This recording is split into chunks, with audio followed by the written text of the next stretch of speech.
Hello, and welcome to Health Talk, a show where we dive into common health challenges with local experts to bring you the information that you need to live your best, healthiest life.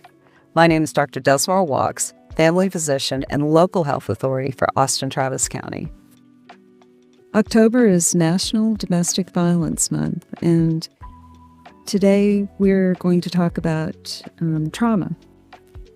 In the United States, 1 in 4 women and 1 in 9 men will experience domestic or interpersonal violence, leaving behind deep psychological wounds that can negatively impact many aspects of their lives. The mental or physical abuse of interpersonal violence can happen to anyone, but the burden is not equally shared by all groups. Women and racial and sexual minority groups are affected at much greater rates. Traditional mental health services are often inaccessible or may fall short in addressing the specific challenges that survivors face. However, with the right support, survivors of violence can reclaim their lives and move beyond these traumatic experiences to live happy, healthy lives. Our guest today is Dr. Calvin A. Kelly, a former dean of St. Edward's University, a licensed psychologist with 30 years of experience as a professor of psychology. He's a certified trauma expert who serves on the board of the National Advisory Board for Trauma, and he is the chief clinical officer for the Harvest Trauma Recovery Center, which opened last year in October in 2023 to provide comprehensive support and healing to survivors of violence in Austin-Travis County at no cost to the patient. This is a safe place for survivors to share their stories, process their experiences, and find solace among others who understand. We are so glad to have you on the show, Dr. Kelly. You have no idea how excited I am to be here. When I'm given an opportunity to talk about the Trauma Recovery Center or mental health in general, it is just really an exciting time. Yes. So thank you. Thank you. So first, our favorite question to start with is, what is your why? What is my why? You know, my why started, I'm a PK. I have to start there. Being a preacher's kid, my father was probably one of the greatest orators that I knew. And it taught me that I was not going to be a great orator, so I could become a great listener. And so my why is to help people to realize their inner power and that they have the power at any point in time that they want to make a change in their lives. They can do so. Mm-hmm. That power lies within each and every one of us. And so helping individuals to recognize that superpower is my why. Fantastic. I love the way this is starting. So now, define interpersonal violence. You know, interpersonal violence is the intentional, and I want to emphasize that word, it's the intentional use of force by an individual or a small group of people that causes harm. And that harm can be emotional, it can be physical, and often it leaves psychological wounds, those wounds that you really can't see. And those wounds can last for a long time. And so when you're looking at interpersonal violence, it's the intentional force or physical harm that's brought to an individual. So what are some of the mental health impacts that survivors may face after experiencing violence? Wow, what a great question. You know, the long-term impact of emotional, psychological, physical harm oftentimes cannot be seen, especially when they're psychological. Generally, when there's a physical wound of some sort of kind, those individuals are more notable and noticeable in terms of being able to see what has happened to them. But when you start to look at the psychological and emotional impact of interpersonal violence, these are individuals that can often present as anxious individuals that experience a tremendous amount of depression. They don't want to go out. They're not comfortable being in certain settings or around certain people. So you can see a lot of behavioral changes that the individual will experience that makes them really uncomfortable in certain settings and situations. And so what we try to do is to try to help them to mitigate that as best as they possibly can, to help them again to become whole and to be able to move to a different place and space in life. And find their superpower. Exactly. What's the connection between violence and public health? You know, violence is a public health issue. We need to be very clear about that. One of the leading causes of death and between the ages of individuals between the ages of 15 to 34 is domestic violence. It can be violence of any kind. It can be gun violence. You see individuals that are put in situations that are unintentional injuries that they experienced over the course of their lifetime. So this is a public health issue. We need to look at it through a public health lens, and make it a disease that we can fight and that we can provide people with education around. It's not something that we have to hide or keep secret anymore. So we have to be very intentional about addressing this through a public health lens, because if you do that, then that's where the real change can occur. Rubber meets the road. That's it. What are some of the signs that someone might be dealing with unresolved trauma? And it's going to vary from person to person. Again, you're going to see individuals that are anxious. One of the things that I often look for are people that are in a state of fight, flight, or freeze. So when individuals are in that state of fight, flight, or freeze, I'm a sweater, so I'm going to wipe it off right quick here. When people are in that state, they're really going through a lot internally. And so that creates a lot of unsettling feelings for them. They don't feel stable. And more importantly, they often don't feel safe. And so when we look through the lens of people who really have a lot of potential, can do some amazing things, they're stagnated. They never reach their potential often. And so again, there's so many different ways and variables and things that you can see in these individuals. And then they tell you that they don't know where to go. They don't know who to talk to. They don't know how to feel comfortable in their own skin. And so the Harvest Trauma Recovery Center is a place where we can help them to find safety and to find triumph over their tragedy. So I want to go back to that question and expound upon it a little bit more. Fight, flight, or freeze. Okay. Could you give us an example of each of those, just so our audience understands what you mean by that and how that might play itself out in someone's life? Absolutely. And if I may, before I go into the fight, flight, or freeze, I really want to talk about how we have got to connect the brain back to mental health. Mm-hmm. In 1999, the U.S. Congress designated the 1990s as the decade of the brain. Dr. David Satcher, who was the Surgeon General at the time, made a concerted effort to bring to light the impact of mental health, and that its importance has got to be as great, if not greater, than that, or equal to, I should say, not greater, but equal to that of physical health. And so with the fight, flight, or freeze, it's the oldest part of our brain. It goes back to when we were in our pre-human state, if you will, when we were ancient human state, where we would see danger and we would have to respond to a situation that was dangerous. To survive. To survive, thank you. And for some individuals, that state of survival involved, I need to fight whatever is coming at me.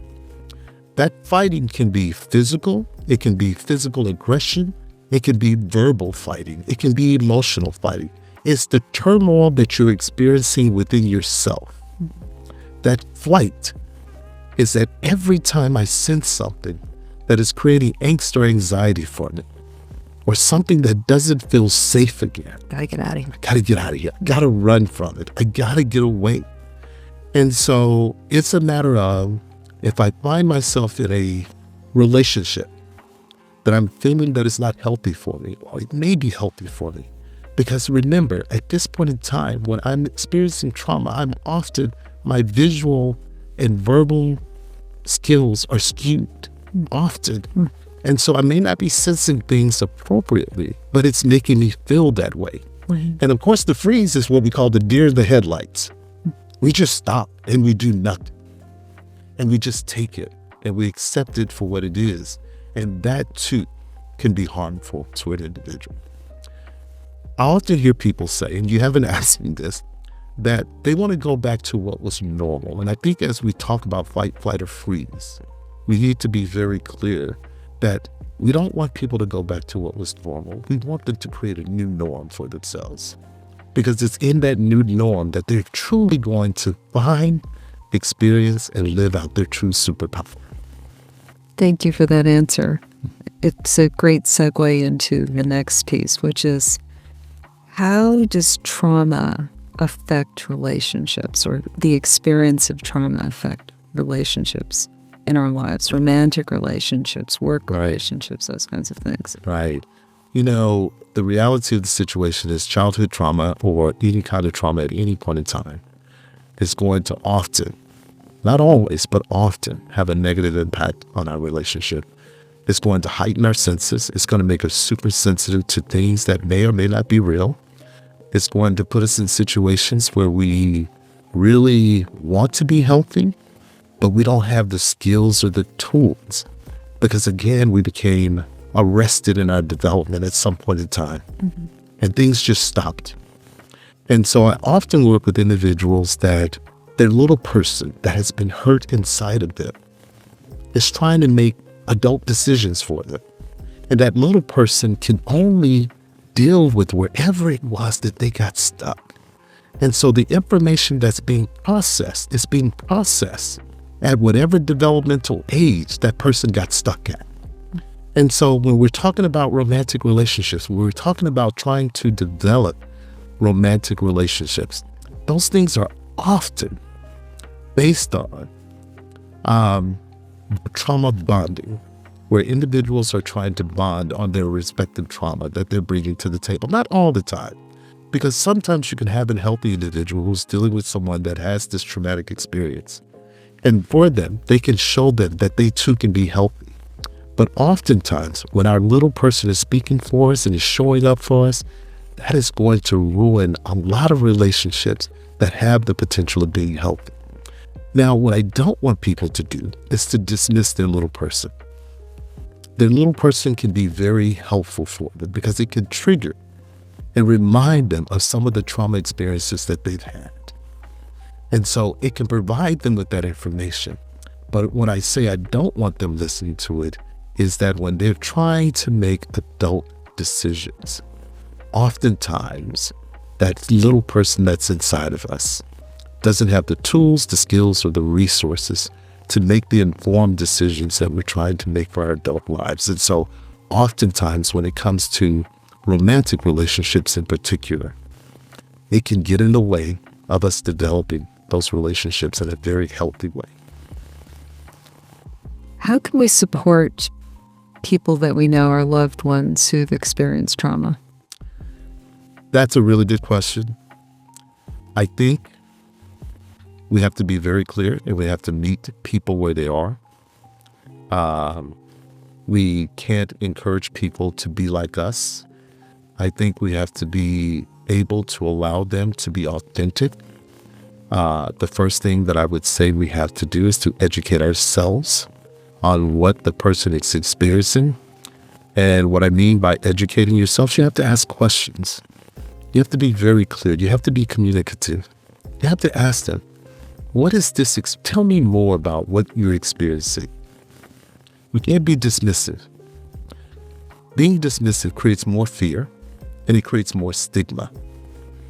And so when we're creating more fear, more stigma, we oftentimes will dismiss the individual by dismissing what they've been through and what they're going through.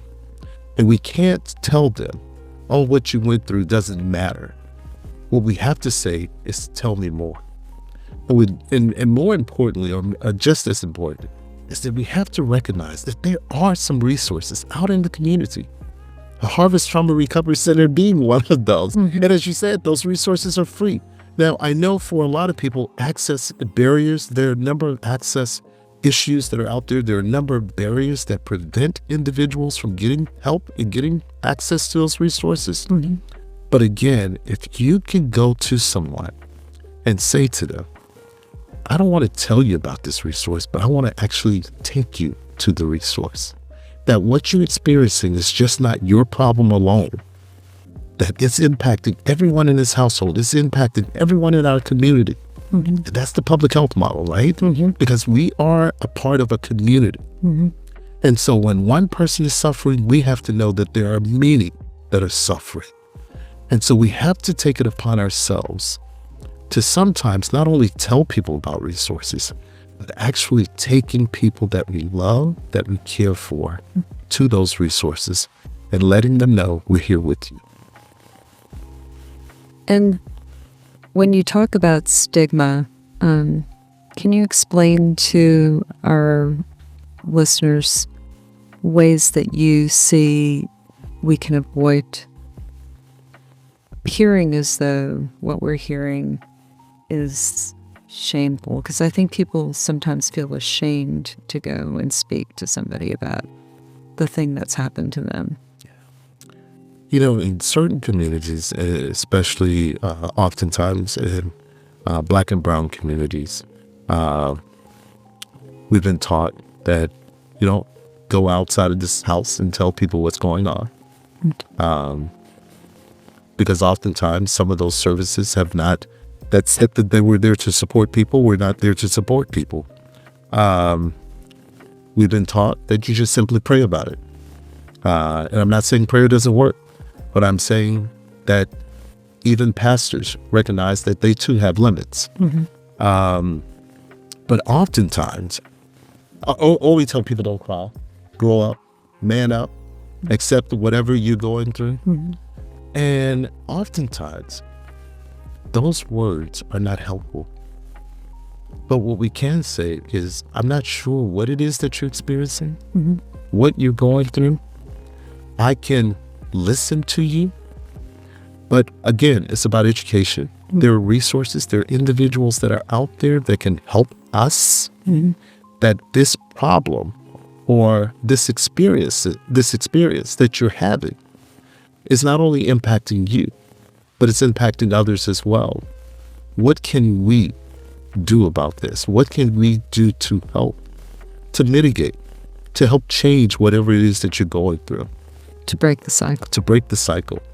What are some coping strategies that you'd recommend for managing post-traumatic stress, symptoms like flashbacks or hypervigilance? Yeah. The first thing I'm going to do is to encourage people to seek professional help. The reality of the situation is that if people are experiencing post-traumatic stress disorder or any type of trauma, we need to recognize where our limits and what our boundaries are. We need to know, again, and I can't state this enough, that there are some qualified individuals, mental health individuals, people with lived experiences that can help us to help manage some of the things that we're experiencing. So I think education, first and foremost, is important. Knowing what resources are available. Oftentimes people use their medical doctors, people use their churches. One of our greatest referral sources has been the churches here in Austin, and I love our pastors for that. The mere fact that they recognize, again, what their boundaries are. They say, hey, this is beyond my scope, but I do know that there are some resources out there, and so they refer people to get those resources. So that's one of the most important things is education. I think outside of that is that families need to understand that they're here to support individuals in any way that they possibly can. And that in supporting people, again, and I can't state this enough, finding what's out there in the community, talking openly, and not shutting people down about their trauma, about their experiences, and really say, I want to be a part of your healing. Helping you thrive. Yeah. We've talked a lot about children's mental health at Austin Public Health and throughout the community. And we've talked to parents about talking to their kids. What are some of the things that parents can do to help children process traumatic events, especially in the context of some of the ongoing societal issues that we've seen, like gun violence in schools and other things? What a great question. I had the opportunity to to speak at a school just last week. Schools are all about mental health now, and they are providing as many resources, and they're bringing those resources on site to make sure that their students are supported. And this is not during the school day. They're making sure that they provide this on the weekends, that they provide this at any point in time that parents are saying they're willing to be available to access these resources. So one of the things is that I'm going to ask parents to talk to their schools, talk to their school counselors, talk to the teachers, and advocate on behalf of their student, and to say to the school, I need help. I need to know what resources are you providing. So I think it starts there. I think, again, it goes back to the community. It goes back to looking at the larger community. We have a lot of people in our community that do have insurance. And one of the things that we just saw our current president do is that he's trying to provide health equity. And I think that is so important, that if you are insured, you should be able to, again, have equity in terms of your treatment based on your physical health as well as your mental health. For an underinsured individual, there are resources in the community that will provide services. And again, I'm going to keep saying this, the Harvest Trauma Recovery Center, I'm going to do these shameless plugs here, is a free resource that is available to talk and to help you to begin the healing process.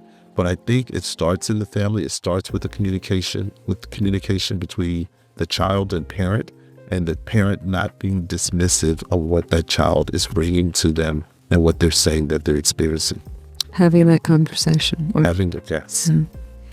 Can you explain the key components of trauma recovery as it relates to the Trauma Recovery Center, and what that model looks like, and how it's more effective than traditional models that have been used? Absolutely. The Harvest Trauma Recovery Center, I want to say this first and foremost, is the first trauma recovery center in the state of Texas. I am so proud of Austin and Travis County for really, and you are part of that advocacy to bring that here and to make that happen. So kudos to you and all of the partners and all of the individuals that really got out and said to our county commissioners and our mayor and our city council, this is something that's needed here. There are 55 trauma recovery centers around the country. So for one to be here, for the first to be here in Austin, Texas, kudos to Austin and all of those that will hear this, that advocated for this again. The Harvest Trauma Recovery Center is a part of an evidence-based model that comes out of the University of San Francisco. They have been doing this kind of work since the 1980s. And so the research on this kind of model is well documented.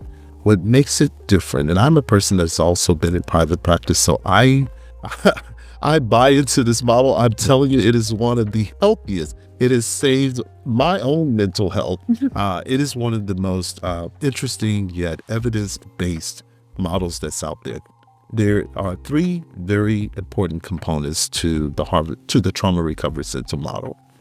First, of course, is the mental health. All the individuals that are providing care for our survivors are trauma-informed individuals. The thing that I really like about the Harvest Trauma Recovery Center is that we have individuals that speak your language and they look like you.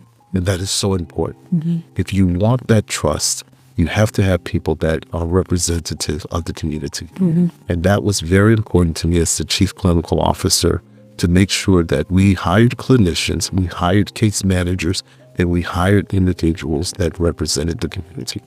And you heard me mention case managers. That's the second major component that is just as important as the mental health piece. case managers are responsible for getting people connected to the resources that are in the community. I'm really excited when I think about who we are and where we're located. The Harvest Trauma Recovery Center is a part of the Harvest Foundation.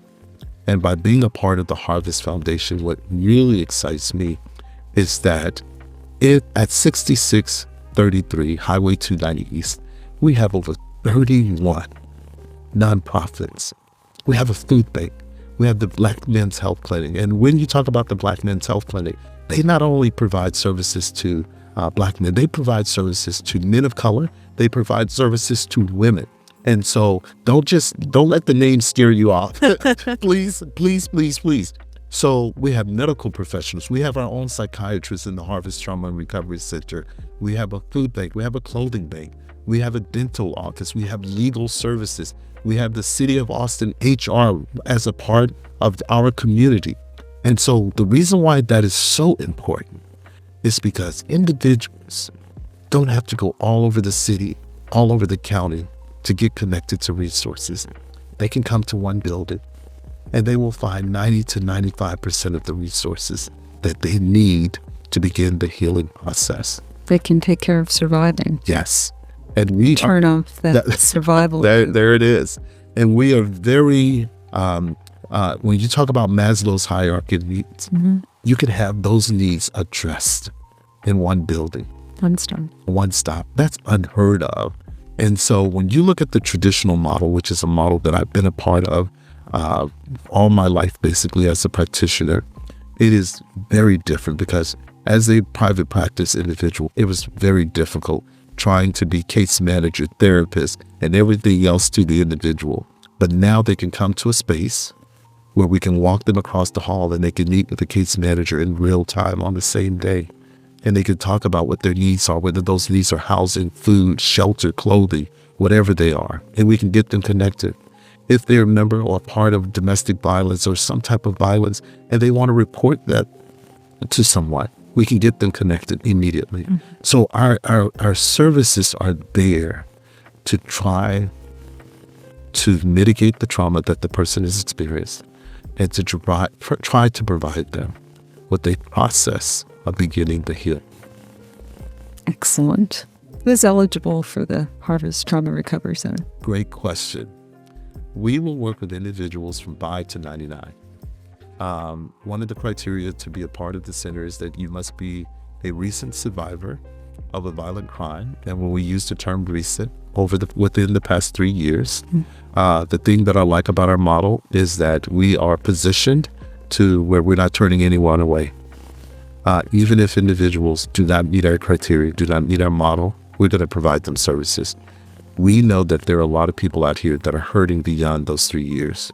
We may not count them in our numbers in terms of being a part of the Trauma Recovery Center, but we are going to provide them a space where they can get the counseling that they're seeking, get the help, get connected to resources that they're seeking. So if you come to the Harvest Trauma Recovery Center located at 6633 Highway 290 East, you will not be turned away. We're going to make sure you're taken care of and to the best of our ability. That's all the time we have for today's episode of Health Talk. Thank you to KAZI 88.7 and to St. David's Foundation for their support of this program. Until next time, take care of yourselves and each other. This is Dr. Desmore Walks signing off. Be well.